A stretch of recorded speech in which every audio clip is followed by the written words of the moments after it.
Fala aí, galera, mais um vídeo aqui no canal. Estamos aqui com esse Peugeot ali. E aqui tem outro Peugeotzinho. Um Peugeot chamou o outro, né? Um tava com barulho nos amortecedores, e esse aqui chegou com um barulhinho chato aqui. E ninguém descobriu o que era o barulho. Ergui o carro e não dava folga, né?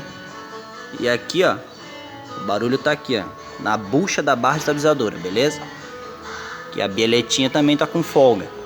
Esse aqui, ó, pode passar em qualquer oficina. Ergueu o carro, não vê folga nenhuma. Peugeot, Citroën, é muito difícil dar folga erguido no elevador, beleza? Esse carro aqui, tivemos que pôr aqui, ó, na rampa de alinhamento e ver a folga nele no chão.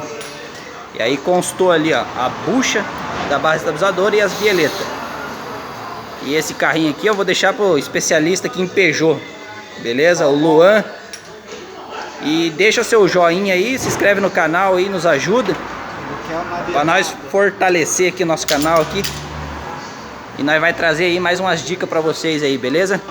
O que nós puder ajudar vocês, nós vai estar ajudando. Deixa seu like aí, gurizada. É nóis. Fui.